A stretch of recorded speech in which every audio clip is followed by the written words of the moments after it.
transcended the ballot box to become ingrained in the daily management of the territory.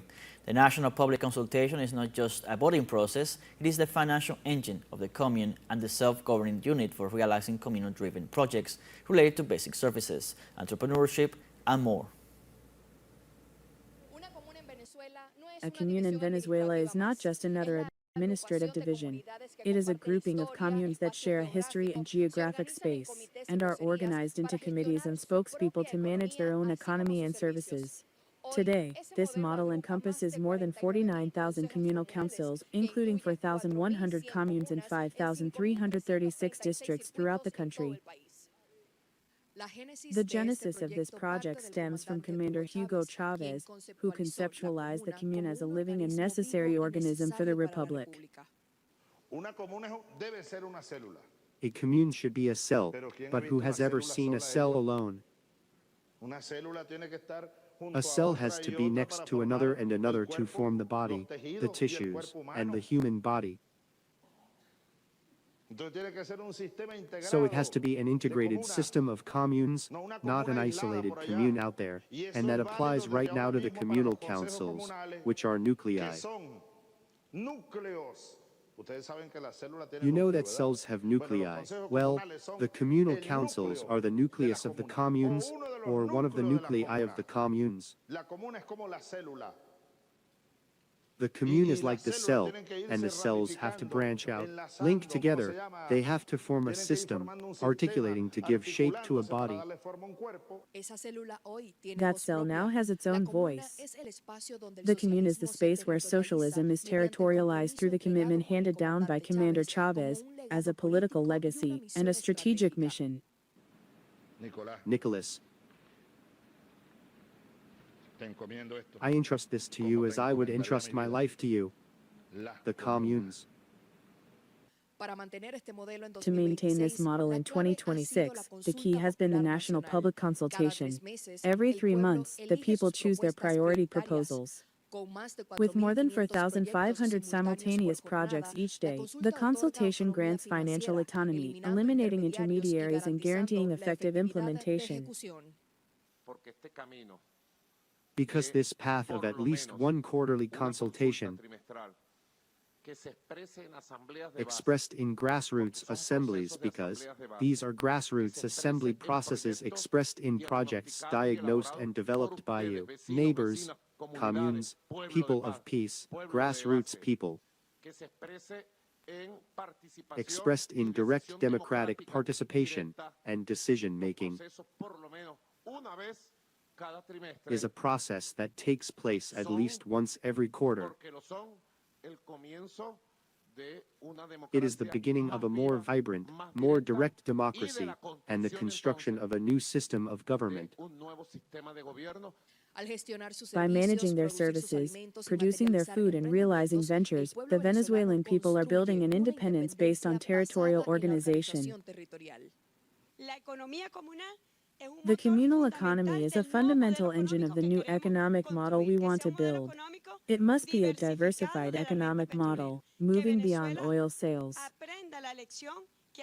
Venezuela must learn the lesson of the criminal blockade against our homeland to not depend on others, to not be dependent.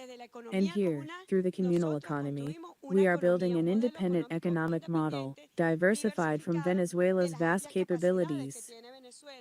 By transferring economic power directly to the grassroots, the citizen ceases to be a spectator and becomes a protagonist of his own history.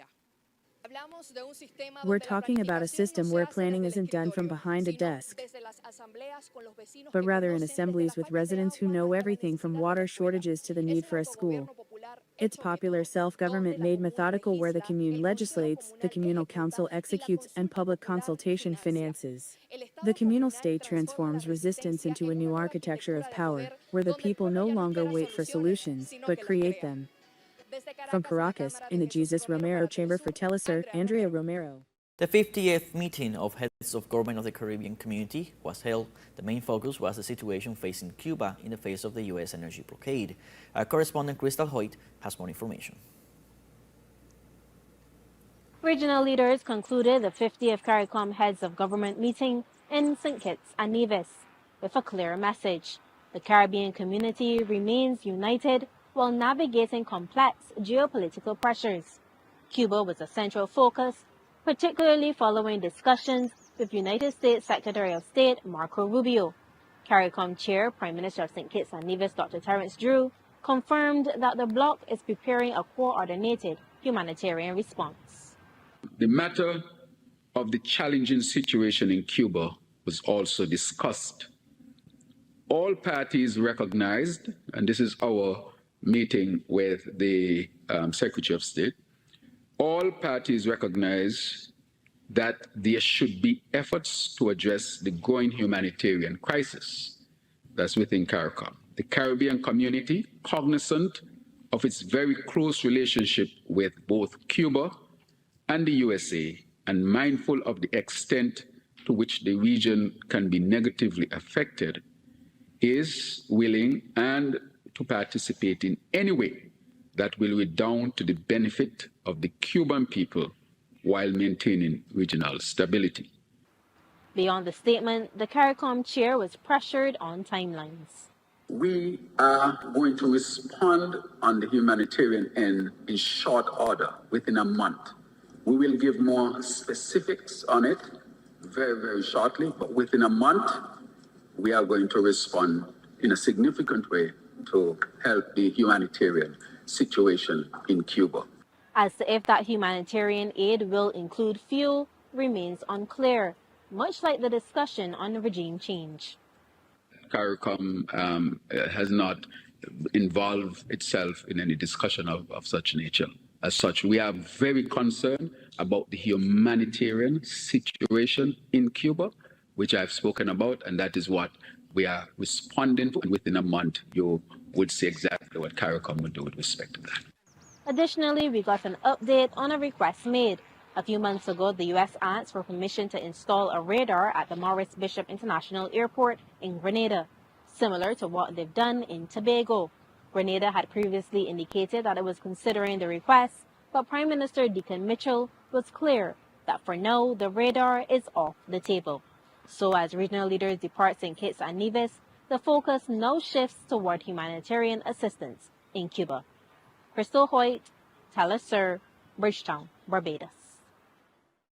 In southern Iran, thousands gathered to bid farewell to the victims of the United States-Israeli bombing of the Minat Elementary School, an attack that claimed at least 168 lives.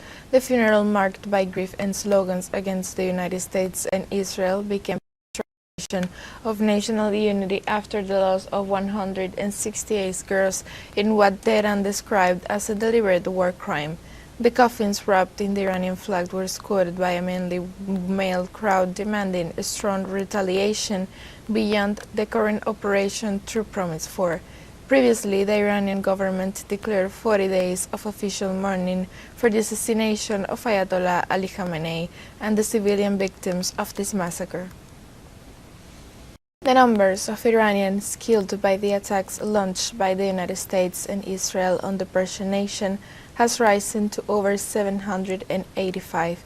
According to humanitarian organizations, at least 167 and 76 children have been killed and over 620 are still missing as a result of the attacks, while 971 civilians have been reported injured.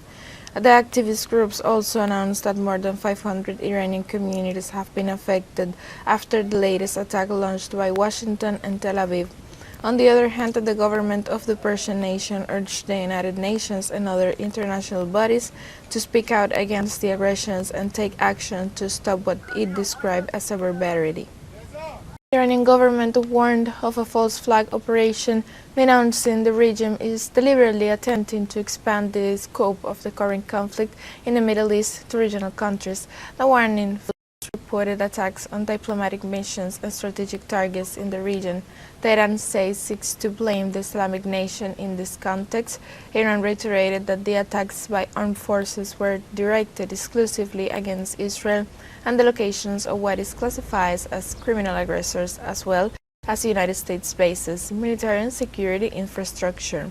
In the region, Israeli and United States false flag operations have been carried out against civilians and energy targets, creating instability and more tension in Western Asia, causing instability in global markets. The claims comes after the arrest of agents from the Israeli intelligence agency Mossad in Saudi Arabia and Qatar who were planning new attacks. Iran warned the European countries on Tuesday that their involvement in the Middle East conflicts will be considered a declaration of war against it. The warning comes after Germany, the United Kingdom, and France announced that they could take what they described as defensive measures to destroy Iran's missile launch capabilities. Iranian Foreign Ministry spokesman Ismail Baghei said at a press conference that describing the possibility move as defense did not change its nature and wondered whether this country's intention were not to deprive the Persian nation of its ability to respond to the United States' Israeli aggressions. 2 months ago today, March 3rd, Venezuela's constitutional president Nicolás Maduro, Moroson's First Lady Cilia Flores were kidnapped by United States military forces and taken to U.S. territory.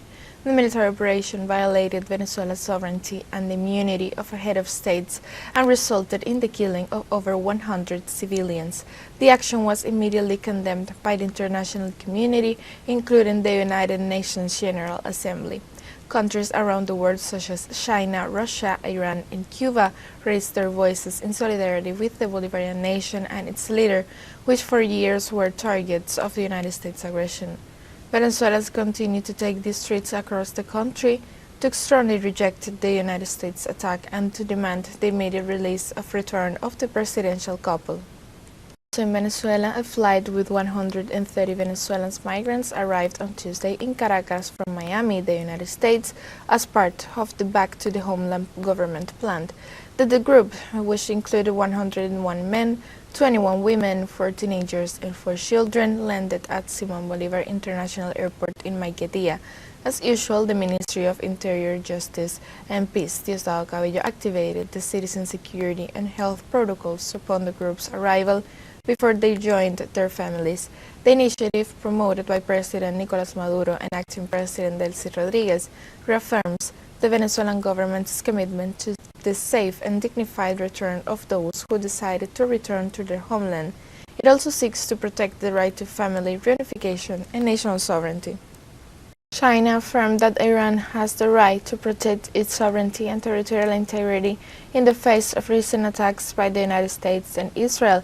Our correspondent Bruno Farchi brings us more details. Greetings, comrades. Here from Beijing, China has made its position clear. Iran has the right to protect its sovereignty and exercise self-defense in the face of the recent attacks. The foreign minister, Wang Yi, spoke by the phone with the Iranian counterpart and emphasized that China values the traditional friendship between the two countries and support Iran in the defending of its territorial integrity and his legitimate rights. The conversations come against a backdrop of escalating tensions in the West Asia, following attacks that Tehran described as a direct violation of its territory. China stressed that regional stability requires respect for Iran's sovereignty and that any defensive actions is supported by international law and the United Nations Charter. Furthermore, Wang Yi called for prioritize the dialogue and diplomatic channels to avoid escalation and ensure peace in the region. This phone conversation reinforced China's political support for Iran and sends a clear message regarding the legitimacy of its right to self-defense. With this news from here, the capital of China, we return with you in the studios. In Venezuela, democracy has transcended the ballot box to become ingrained in the daily management of the territory. The national public consultation is not just a voting process, it is the financial engine of the commune and the self-governing unit for realizing community-driven projects related to basic services, entrepreneurship, and more. A commune in Venezuela is not just another administrative division. It is a grouping of communes that share a history and geographic space, and are organized into committees and spokespeople to manage their own economy and services. Today, this model encompasses more than 49,000 communal councils, including 4,100 communes in 5,336 districts throughout the country. The genesis of this project stems from Commander Hugo Chavez, who conceptualized the commune as a living and necessary organism for the Republic. A commune should be a cell, but who has ever seen a cell alone?